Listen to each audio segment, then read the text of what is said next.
अरे तू भगवान का अविनाशी अंश है, तेरे को कुछ नहीं चाहिए प्यारे। तू शरीर भाव में स्थित हो गया इसलिए चाहिए, कुछ नहीं चाहिए। जिस दिन जो ठान लेगा वैसे ही होगा। कई वर्ष अन्न नहीं पाया गया। भ्रमण में क्या मिलता, कभी जब कोई पूछता वैसे तो उबली हुई आलू या इतना गुड़, या कभी कोई हफ्ता 10 दिन में दूध थोड़ा दे देता, कोई फर्क नहीं पड़ता।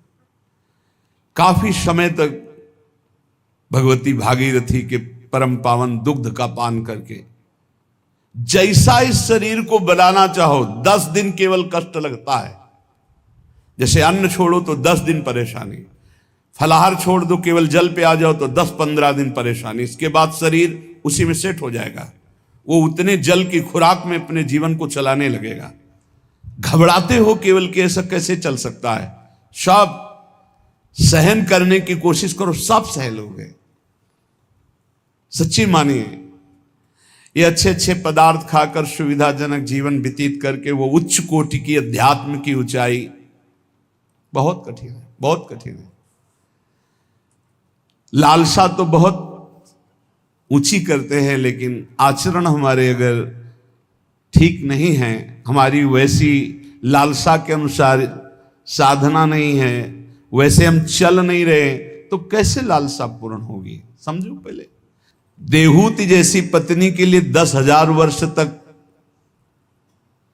करदम जी को तपस्या करनी पड़ी थी। भगवान प्रकट हुए थे तब महाराज आदि सम्राट मनुष्य रूपा से प्रकट हुई देहूति जी, और भगवान कपिल देव जी जैसे पुत्र प्रकट हुए। तपस्या, भजन। बोले ये जो मंद बुद्धि वाले हैं, अच्छा खाने को मिल रहा है, सुविधाजनक रहने को मिल रहा है, दिन कट रहा है, दिन काटने के लिए मिला है। अरे एक एक मिनट सार्थक करने के लिए, काटने के लिए नहीं। दांती पीस के भजन होता है। देखो हम बताएं तुम्हें अनुभव की बात, 10-5 मिनट भजन में मन लग जाएगा जो अच्छा अभ्यास किए हो। शब्द याद रखो, या हम खाई पी बातें कहते हैं। अगर भजन का अभ्यास अच्छा कर रहे हो तो 10-5 मिनट, बहुत तो बहुत 20 मिनट घसीट ले। इसके बाद वो संकल्प विकल्प खड़ा करेगा, बेमतलब की बातें सामने, और भजन को रोकने की कोशिश करेगा। चलाओ, एक मंत्र चलाना, दूसरा नहीं चलाना, एक पकड़ लो मंत्र। 20 मिनट के अंतर्गत आप हमारे अनुभव को देख लेना, एकदम दृश्य खड़े करना लगेगा। और ऐसा उल्टा चले गए, बस ऐसे होता है, दांती पीस के उसको बार बार लड़ो, बार बार उसको परास्त करो, उसको बार बार परास्त। बेमतलब की बातें, बेमतलब का दृश्य, बेमतलब की घटनाएं उपस्थित करके वो मंत्र को रोकेगा। चलाओ, ये भगवत मार्ग की बात कह रहा हूं। अब 1 घंटा निकालो आप ऐसे युद्ध में, फिर आप खड़े हो आसन से तो ऐसे खिड़की में गर्दन जाएगी। पहले कुछ देख लें, कुछ सुन लें, कुछ, और नहीं है तो ये वो अभ्यास कर ही नहीं सकता जिसके पास मोबाइल है, नहीं कर सकता। क्योंकि जब वो स्थिति आती है ना, दांती पीस के इसको जबरदस्ती बस में करने की, पक्का समझो ऐसे ही करना पड़ता है। तो उसको लगता कैसे मारो, तो लगता है इसी मंत्र से मारो, ये तभी वो विचलित होता है। बार बार पसीना आ जाता है, माथे पे नहीं, मन पे पसीना आ जाता है, थक जाता है। जब लस्त हो जाए, त्राहिमाम मच जाए, तब और जिद्दी बनकर मंत्र जप करो, अभी बस में हो जाए। नहीं, इस मन को दुलार करना है, मन के अनुसार चलना है, और भजनानंदी की लिस्ट लगानी, लिस्ट यही लगानी है ऊपर से। महान भजनानंदी, महान त्यागी संत, सुनना ये चाहते हैं और लड़ नहीं सकते 5 मिनट युद्ध इस मन से। बड़ा विचित्र खेल। तो बोले ये जो मंद प्राज्ञ है, ये निर्णय करने वाली कुछ नहीं, कुछ समय के लिए ये शरीर मिला है, लड़ ले, जीत जाएगा, प्रभु की प्राप्ति कर लेगा। और अगर इसके दुलार में रहे तो मरेगा, जाएगा, छूटेगा शरीर। तू अविनाशी, ये विनाशी, तेरे साथ कभी नहीं रह सकता। जो भजन में प्रधान भाव रखे हुए वही उत्तम भाग्य वाले। श्रीपाद कह रहे मंद प्रज्ञास्त एवात्र मंद भाग्यास्त। अगर मंद बुद्धि तो मंद भाग्य, और तीव्र बुद्धि आप भजन के लिए निकले। भजन जब हम देखा कि शून्य जैसा हो गया मन, न मंत्र पकड़े न नाम पकड़े न कुछ नहीं, बस जिद, वो भी जिद्दी है। अरे तूफान को रोक लेना सहज है, हिमालय को उठा लेना सहज है, लेकिन मन को रोक लेना ऐसा हमने योग वासिष्ठ में पढ़ा है। अब वो शून्य हो गया, जब जिद की शून्य हो गया, ना मंत्र पकड़ रहा है ना कुछ पकड़े, एकदम खड़े हो गए, पद गायन शुरू किया। अब तेरी जरूरत ही नहीं, जोर जोर से पद गायन। ऐसे थोड़ी इस पर ऐसे थोड़ी चढ़े बैठे रह गए, हर समय 24 घंटे चढ़े बैठे। तब वो धीरे धीरे धीरे फिर हाथ उठा दिया। अब वो जब सहयोग करने लगा तब आनंद आने लगा, और जब आनंद में डूबने लगा तो परिपक्व हो गया। फिर उसको थोड़ी देर बहुत विघ्नकारी, अंदर ही अंदर खत्म, न मंत्र में लग रहा है, न नाम में लग रहा है, न एकदम शून्याकार स्थिति। अब हम चलाना चाह रहे मंत्र, वो बिगड़ेल कुछ नहीं सन, और उसके बिना होगा नहीं कुछ। जैसे हमारे बिना वो कुछ नहीं कर सकता, ऐसे बंधन और मोक्ष का कारण मन ही है। इसको बिल्कुल हमको ठीक करना है, दवा खवानी है इसको, दवा खवा के इसको स्वस्थ करना, तभी हम भगवत प्राप्त होंगे। हमारे बिना ये कुछ नहीं कर सकता, तो इसके बिना भी हम कुछ नहीं कर सकते, क्योंकि यही बंधन और मोक्ष का कारण, इसको ठीक करना ही है। इसलिए लोक चिंता ननो धर्म चिंता न देहगा, श्रीमद् वृंदावने राधा कृष्ण भाव भ्रतो मम। श्री वृंदावन में यदि आपको आने को मिला है, सत्संग मिला, धामवास मिल रहा है, अब मन से तुमको निकालनी लोक चिंता ना, नो धर्म चिंता ना देहगा, खाली करो, यही करना है। लोक चिंता नहीं होनी चाहिए, कल क्या होगा, आज का तो काम चल गया, अगला महीना कैसे काम चलेगा, ये अगर चिंता है तो तुम्हें भगवान का भरोसा नहीं है। ये भजन के समय ज्यादा प्रपंच रचेगा, किसका देना है, किसका लेना है, किसने कब 10 साल पहले किसने गाली थी 10 साल पहले, वो सब याद करवाएगा। मन जलेगा, उसने ऐसा क्यों कहा था, उसने तब पकड़ो कि इस समय मंत्र जपने के लिए बैठे हुए, प्रपंच करने के लिए बैठे हुए नहीं। देखो ना, यही करता है। आप जब बिल्कुल एकाग्रता पूर्वक टीवी देखते हुए तो फिर बढ़िया है, फिर कोई परेशानी नहीं। एक कुर्सी में और आदमी बैठा लो, फिर माला ले लो, कोई परेशानी नहीं। ये हम उनकी बात कह रहे हैं जो असंगोहम असंग होकर मंत्राकार वृत्ति कर रहे हैं, उनकी। तब इसकी असलियत समझ में आती कि मन हमारा इस समय दोस्त है या दुश्मन। भजन के एकदम विरुद्ध खड़ा हो जाता है। लोक चिंता, अभी क्रियाओं की भी चिंता करो, भजन हो जाएगा, अभी तो वो करना है, अभी वो करना है। वो जिस समय भजन में बैठो उस समय ये सोच लो कि अगर आसपास आग लग जाए तो भी हम नहीं उठेंगे। आसपास आग लगी हो तो भी नहीं उठेंगे। योगक्षेमम वहाम में हम करने वाले भगवान मुझे उठाए आके या आग को शीतल करें, उनका विषय है। और सच्ची कहते हैं यदि जब चल रहा है तो अग्नि की भी ताकत नहीं कि आपके रोम को झुलसा दे, यदि सत्य भाव में स्थित हो। प्रहलाद जी को आग में झोंक दिया गया, कबीरदास जी को आग में झोंक दिया गया, कुछ नहीं हुआ, क्योंकि आग में जो दायिका शक्ति है वो प्रभु के द्वारा दी गई है, प्रभु ने ही प्रकट की है। पूरी लंका जल गई, हनुमान जी महाराज की पूंछ के बार में भी झुलसन नहीं हुई। क्यों? ताकर दूत अनल जय सिरजा, जरा न सोते कारण गिरजा। बोले उनके दूत हैं जिन्होंने अग्नि का सृजन किया है, अग्नि की रचना की, जिन्होंने अग्नि को प्रकट किया है, अग्नि में जो दाहिका शक्ति दी है। लोक चिंता ना, अगर आपको भगवत प्राप्ति करनी है तो तुम्हें कल की चिंता नहीं करनी। अभी वर्तमान में जो कर्तव्य है, भजन, मन को परमात्मा तत्व में लगाना, और शरीर से जो भी क्रियाएं हों, कुछ समय तो ऐसा रखो जो क्रियाहीन भजन हो। शांत, हम तो कहते माला भी मत लो उस समय, ईमानदारी वाला भजन कह रहे हैं। शांत बैठ जाओ, बस केवल आंखों के सामने मंत्र चलाओ, चाहे आंख बंद करके चाहे खुला करके, और बस देखो ये कहां जाता है। जहां जाए फिर इसको दौड़ा के लाओ इसी मंत्र पे, जहां जाए फिर दौड़ा के लाओ बार बार। मंत्राकार वृत्ति 10 मिनट ऐसा साधन करोगे तो कई घंटे के भजन का फल मिल जाएगा। देखते हुए 10 मिनट भजन करोगे तो कई घंटे जप का फल मिल जाएगा। बहुत प्रभाव है मानसिक चिंतन करते हुए मंत्र जपने का। पर उस समय लोक चिंता ना, और ना धर्म चिंता कि अभी हमारा ये कर्तव्य है, उस समय नहीं। और ना देहेगा, अरे बड़ा दर्द हो रहा है, ये दर्द हो रहा है, वो दर्द हो रहा है। तुम्हारे किसी के दर्द तो कभी कभी होता होगा, हमारा दर्द का तो संबंध हो गया है, दर्द से हमारा तो संबंध हो गया है। जैसे तुम्हारा स्वाभाविक कभी बुखार आदि आवे तो शरीर में पीड़ा होती ना, ऐसी हमारे तो रोज बनी रहती है। इसके ऊपर उठे तब कांखना हो आएगा कि बहुत दर्द हो रहा है, फिर ऐसा आएगा। जितना तुम्हें कांखने पे आता है उतना तो रोज हमें रहता है, उतने का तो अभ्यास है इस शरीर को। उसके ऊपर जब होता है तब पकड़ के चलने की बात आती है।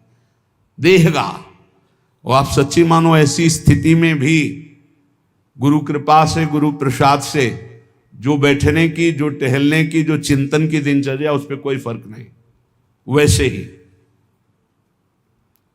देह की भी चिंता नहीं करनी, धर्म की भी चिंता नहीं करनी, लोक की जीवन की भी चिंता नहीं करनी। कूद पड़ो, इस मार्ग में कूद पड़ो, खजाना ही खजाना हाथ में आ जाएगा। श्रीपाद कहते हैं जब कोई ऐसे भजन करता है तब उसके अंदर भावना श्यामा श्याम की जागृत होती है। तब भावोत्सवेन भजताम रसकाम धेनुम। संत वाणी, महापुरुषों का प्रत्येक वचन भगवत प्राप्ति के लिए बहुत अमृतमय सहायक है।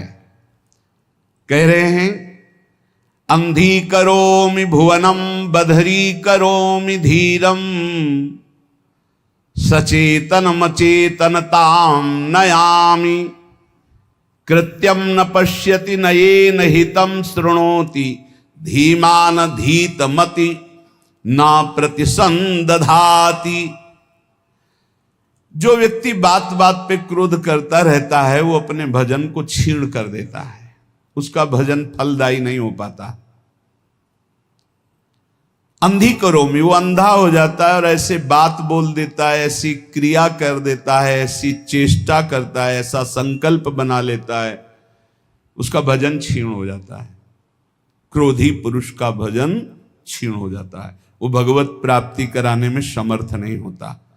अंधी करोमि भुवनम बधरी करोमि, गुरुजन उसे बोले समझावें तो उसको गुस्सा आ जाएगा, वो बहरा हो जाता है, उनकी बात नहीं सुन, वो अंधा हो जाता है, वो चेतन होते हुए जड़ हो जाता है। बस वो मैं ऐसा कर सकता हूं, मैं ऐसा कर दूंगा, वो अपने परम कर्तव्य को भूलकर अहित की बात बोलना लगता है, गाली गलौज करना।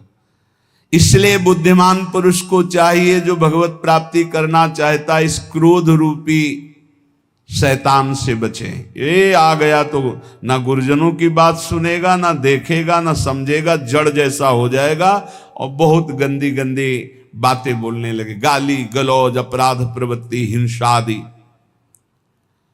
जो उपासक भगवत प्राप्ति करना चाहता है इस क्रोध से बचे। क्रोध बहुत ही हानिकारक है। ये बहुत अच्छा रहेगा, बहुत पक्के हो जाओगे। जब घर से निकले तो जन्मभूमि से थोड़ा ही निकले थे कि मन ने डरवा दिया, भोजन कहां करोगे, कौन देगा भोजन का। ये तो अभी तो शुरुआत ही हुई कि इसने हमारा साथ ही देना बंद कर दिया, बिल्कुल घबराहट पैदा कर दी। कहां रहोगे, कौन तुम्हारा पालन पोषण करेगा, कौन तुम्हारी रक्षा करेगा। इतने प्रश्न उठा दिए पर कदम नहीं रोका, खड़े नहीं हुए, भागे। कहीं कोई जग न जाए, कहीं कोई देख न ले, बस भागते गए और उत्तर देते गए मन को, प्रभु जहां जैसे रखेंगे वैसे रहूंगा, प्रभु भूखे रखेंगे तो भूखा रहूंगा, प्रभु अगर पिटवाएंगे तो पिट लूंगा, प्रभु मरवा डालेंगे तो मर जाऊंगा, कदम पीछे नहीं लौटाऊंगा। पता नहीं पूर्व का कुछ होगा ऐसा।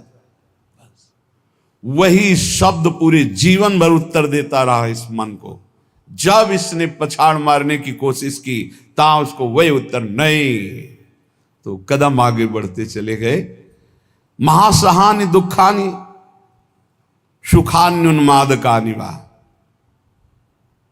अब कोई दुख नहीं है। क्यों?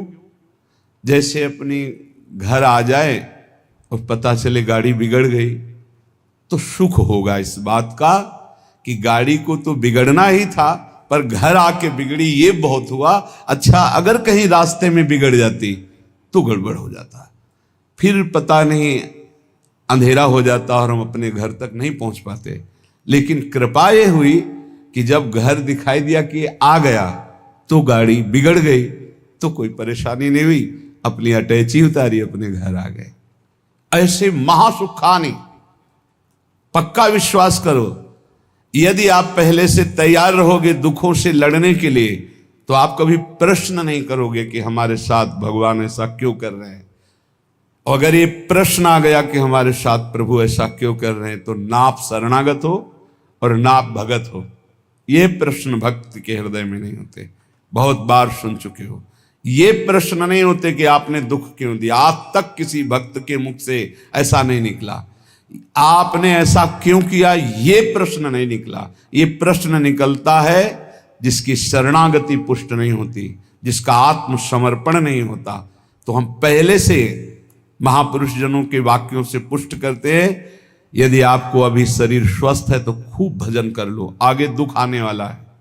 लिख लो अपने लोगों की क्या भजन साधना है, जो रात दिन दिव्य भजन करते रहे। उनके जाते जाते शरीर में पूज्य पाद उड़िया बाबा जो 18 घंटे पद्मासन, 18 घंटे एक आसन में बैठे, उन महापुरुष के गुदाद्वार में ऐसा चटक गया था।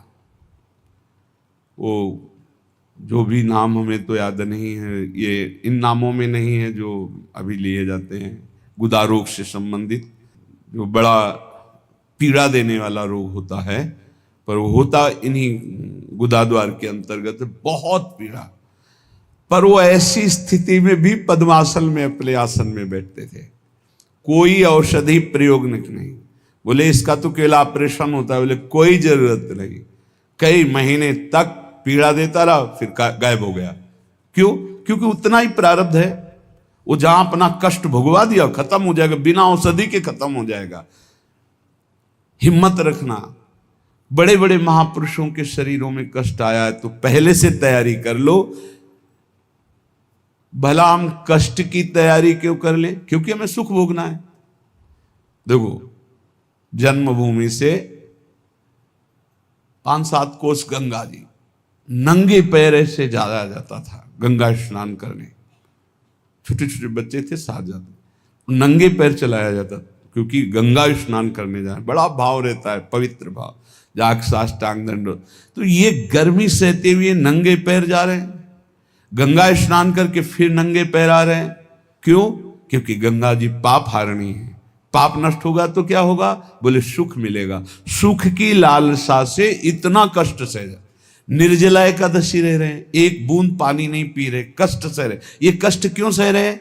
बोले इससे भगवान की भक्ति मिलेगी, पाप नष्ट होगा, हृदय में शांति सुख मिलेगा, धर्म बनेगा। जानबूझ करके जो कष्ट सहा जाता है, उससे जो जानबूझकर पाप किए गए वो भस्म हो जाते हैं। तो हम पहले से महासहाने दुखानी, भक्ति मार्ग में चलने के लिए पहले से कमर कस लें। हमारा अपमान होगा, हमारे शरीर में असाध्य रोग हो सकता है, हमें कोई भारी संकट विपत्ति घेर सकती है। क्यों? क्या भक्ति मार्ग वाले को ही मिलता है? नहीं, भोगना तो सबको पड़ता है, पर भक्ति मार्ग वाले को तैयारी इसलिए करनी कि वो लड़खड़ा के रुक न जाए, उसको इस क्षेत्र को क्रॉस ही करना है। इतना सबको क्रॉस करना पड़ता है। जैसे आगे की यात्रा बड़ी सुखद है, पर 1 किलोमीटर बहुत कष्टप्रद है, तो आप पहले तैयारी कर लीजिए। जल पी करके खा पी के तैयार कर कि अब हमको 1 किलोमीटर कष्ट में व्यतीत करते हुए दौड़ना है, ऐसे जाना होता है इस मार्ग में। तो खा पी के शास्त्रों का स्वाध्याय करके, सत्संग सुन करके, संतों के चरित्र सुनकर हम परिपक्व होते कि ऐसी भीषण कष्ट की अवस्था में भी मुझे भजन करना है। और भाग पड़ो, रुको मत। देखो, अगर इस मार्ग में तुम्हें जीतना है तो एक जिद्दी स्वभाव बनाना होगा। ये हमारे अनुभव की बात है। बड़े महापुरुषों के जीवन दिनचर्या को देखकर उसी का नकल करने की कोशिश की, अनुसरण करने की कोशिश की कि वैसे ही चलना है। कैसी भी परिस्थिति हो, हमारी दिनचर्या नहीं टूटनी चाहिए, बस आप जीत जाओगे। जरा सा कुछ शरीर में होता है तो कहां है वो, दिखाई नहीं, थोड़ा शरीर अस्वस्थ है। ये विषयी पुरुषों का होता है, ये शब्द विषयी पुरुषों का होता है। भगवत पार्षद साधकों का नहीं होता है, साधकों का नहीं होता है। किसी भी परिस्थिति में अगर जान है तो दिनचर्या है, पकड़ो, हमें ले चलो। नहीं ऐसे चलने लायक नहीं, चलो व्हील चेयर में बैठा लो, ले चलो, ये हमारा टाइम है चलने का, चलाओ। बिल्कुल जिद्दी स्वभाव, किसी की ना सुनना, अपनी दिनचर्या को भगवान मान करके चलना, बस जीत जाओगे, जीत जाओगे। कोई भी परिस्थिति परास्त नहीं कर सकती, कोई भी परिस्थिति। केवल आप बल रखो अंदर भगवान का, और अपनी दिनचर्या को प्रमाद स्थिति में मत देखो। नहीं, ये तो बहुत बड़ी हानि हो जाएगी, मेरे मन को ये प्रमाद करने की आदत बन जाएगी, ऐसा नहीं होगा। हमने बड़े महापुरुषों को देखा है, दिनचर्या भगवान का स्वरूप। कैसी भी परिस्थिति में यदि दिनचर्या को आपने टालना नहीं सीखा तो जीत जाओगे। हम जहां खड़े होते हैं वहीं खड़े होंगे, जिस टाइम खड़े होते हैं उसी टाइम खड़े होंगे, जिस टाइम बैठना उसी टाइम बैठेंगे, जिस टाइम लेटना उसी टाइम लेटेंगे। हर काम घड़ी से होता है, 1 मिनट का अंतर कभी नहीं, तो ऐसे नहीं। लड़ना सीखो, हारना नहीं। बड़ी भीषण गर्मी है, पहली बार सृष्टि में गर्मी पड़ रही है। ये गर्मी कटती थी काशी के घाटों में, जहां नीचे पत्थरों से लपट उठती थी। पीने के लिए बिस्लरी नहीं, गंगा जल, जो ऊपरी तह में गंगा जल खौलता हुआ ऐसा गर्म दिखाई दे।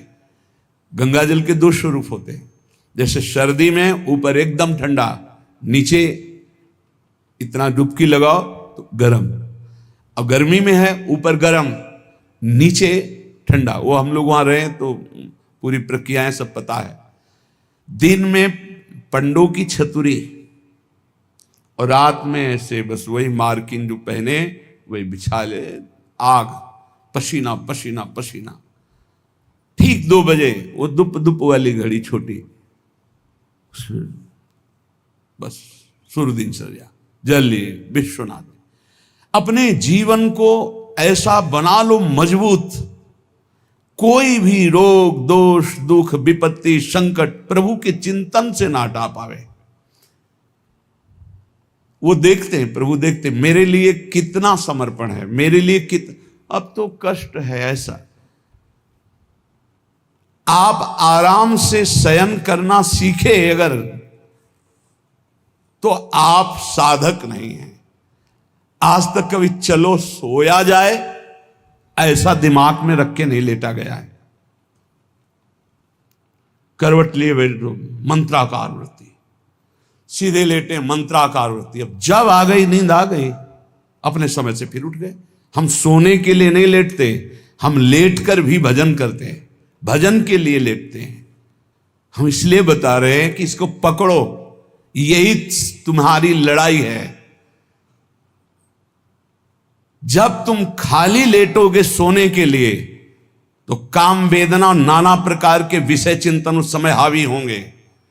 और जब तुम भजन करते हुए भजन की वृत्ति में लेटोगे तो लेटे लेटे मंत्र सुन रहे हो, भजन कर रहे, कब सो गए आपको पता नहीं चला, निर्विकार स्थिति में। और जब जगोगे तो निर्विकार स्थिति में। और ऐसी स्थिति में जब स्वप्न आएंगे तो निर्विकार भजन वाले महापुरुषों का सानिध्य, भगवत प्रेमी संतों का संग। कैसे तुम्हें बताएं, एक से एक कोई दिन ऐसा नहीं जिस दिन एक से एक महापुरुषों का मिलन ना हो, एक से एक महापुरुषों का मिलन। क्यों?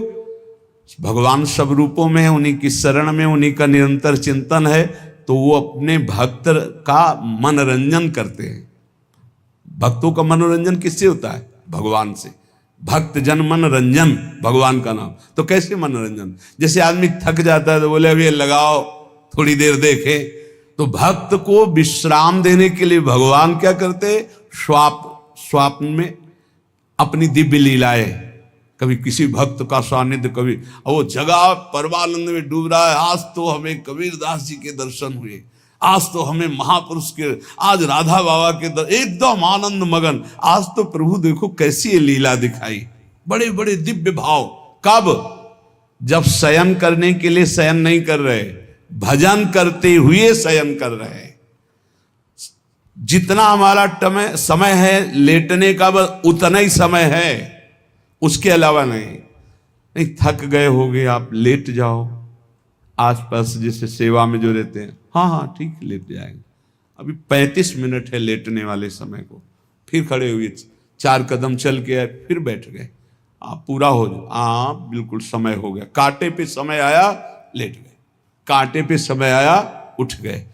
इससे आपको वो पावर मिलेगा जो आपको परास्त नहीं कर सकता। जब साधक के सुनते हैं कि थोड़ा स्वास्थ्य आज अनुपस्थित इसलिए हैं, साधक का मतलब होता है कि उठ के चल ना पावे तो ए भाई हाथ जोड़ो 2 जनों से, हमको उठा के वहां ले चलो। उपस्थिति अनिवार्य है, हम वहां उपस्थित रहेंगे, हमारा इस समय उपस्थित रहने का है। बैठ नहीं पाएंगे तो सीढ़ी में लेट के सुनेंगे, लेकिन हम वहां उपस्थित रहेंगे। ऐसा जब जिद्दी स्वभाव होता है तब माया मां की तरह दुलार करती, कहती निकल जाओ। तो महासहानि दुखानि, ऐसे किसी के विषय में अगर जानना है तो या तो सोई जाने जे देव जनाई, और या हर समय रात दिन उनके साथ रहो तो जान सकते हो। बाहर ही नहीं, बाहर से तो आप केवल कुछ समय के दृश्य को देखोगे, अपनी बुद्धि के तराजू में तोलोगे तो तुम्हारी बुद्धि कितनी है वो तुम हरि जाने। महासहानि दुखानि, ये शब्द बहुत अमृत है। यदि ऊपर उठना है तो इस शब्द को गले लगाना पड़ेगा। भगवत मार्ग में चलना है तो इस शब्द को गले लगाना पड़ेगा, महासहानि दुखानि। तब आगे आएगा सुखान्युन्माद का निवा, महान उन्माद प्रकट करने वाला सुख मिलेगा। फिर वृंदावन दृढ़ प्रीति, प्रिया प्रीतम से, वृंदावन से, नाम से दृढ़ प्रीति प्रकट हो जाएगी। खत्म संसार चक्र। श्रीमद वृंदाटवी कुंज पुंजे नित्य विहारिणौ, गौर श्याम महाश्चर्य किशोरौ मम जीवनौ। श्री वृंदावन के निकुंजों में जो नित्य विहार करने वाली गौर श्याम महाश्चर्य में जोड़ी है, यही मेरा जीवन है, यही मेरा सर्वस्व है। मंद प्रज्ञास्त एवात्र मंद भाग्यास्त एव ही, ये वृंदावन माश्रित राधा कृष्ण न भेजी रे। स्वामी अनंग बोधाश्रम स्वामी जी, देखो ऐसी धूप में रेत कैसी होती जानते हो? जैसे चना डाल दो तो भून जाए ऐसी रेत होती गंगा जी की। हम चले हैं, उस पे रहे हैं, पैर रखो तो ऐसा लगता है जैसे तपते हुए तवा में रख दिया। जो जहां शुष्क रेत है ना, एकदम सूखी रेत, बिल्कुल भुनी हुई, ऐसे लगते है कि बस अन्न डाल दो तो लावा बन जाए, भुन जाए, ऐसी रेत। और आप दिगंबर उसी में रहते थे, रात दिन 24 घंटे। जैसे दोपहर में कोई बहुत दया करके भिक्षा देने जाता, अरे स्वामी जी, अरे पैर रखते नहीं बनता, ऐसे कह देते, ऐसे रेत लेते, ऐसे फिर अच्छा खड़ा हो जाया शीतल। और आपकी त्वचा ऐसी, जैसे कहने में अशुद्ध लगता है, जैसे पशुओं की त्वचा होती, ऐसी त्वचा हो गई थी। प्रकृति का वार पूर्ण सहते हुए तब धर्म सम्राट करपात्री जी साष्टांग दंडवत करते से, अगर मूर्तिमान ब्रह्म का साकार रूप देखना है बोले जाओ, अश्विनी आश्रम की रेती में पड़ा हुआ है मूर्तिमान ब्रह्म, जटाओं का भार, पूरा शरीर श्याम वर्ण का, दिगंबर, ब्रह्माकार उन्मादकारी नेत्र, रात दिन एकांत वही गंगा की रेती। महापुरुषों ने भगवत प्राप्ति के लिए, ब्रह्मबोध के लिए इस देह भाव का पूर्ण विस्मरण कर दिया। प्राया सुकृतिनामर्थे देवायांति सहायताम अपंथानम तु गच्छन्तम शोदरोपि विमुंचति। जब कोई सही मार्ग में चलने लगता है, दूसरों को सुख पहुंचाने की बात बोलता है, तो दैवी शक्तियां उसकी रक्षा में हो जाती हैं। वो अकेला नहीं रहता। जब कोई धर्म से चलता है, नाम जप करता है, दूसरों को सुख पहुंचाने की बात सोचता है, तो भागवतिक दैवी शक्तियां उसकी सहायता में हो जाती हैं। और जब कोई कुमार्गगामी होता है, अपंथानाम तु गच्छन्तम, गंदे आचरण में चलता है, तो उसका अवसर पर सगा भाई भी साथ नहीं देता है। दैवी शक्तियों की तो बात क्या जाने दो। अपंथानाम तो गच्छन्तम सोदरोपि विमुंचति, जो उदर से, उसी उदर से प्रकट हुआ सगा भाई, वो भी त्याग कर देता है, उसका कोई साथ नहीं देता। इसलिए प्रायः सुकृति नाम अर्थे देवायांति सहायतम, सुकृतिवान बनो, धर्म मार्ग में चलने वाले बनो, भगवान नाम स्मरण करने वाले बनो, सब दैवी शक्तियां तुम्हारी सहायता करेंगी बिना मांगे। कुमार्गगामी बनोगे तो दैवी शक्तियों की बात जाने दो, तुम्हारा कोई मित्र भी, तुम्हारा सगा भाई भी तुम्हारा साथ नहीं देगा, उसको भी रोक दिया जाएगा। भागवतिक सिस्टम बाधा पहुंचा देगा, वो तुम तक पहुंच ही नहीं पाएगा। कुमार्गगामी मत बनो।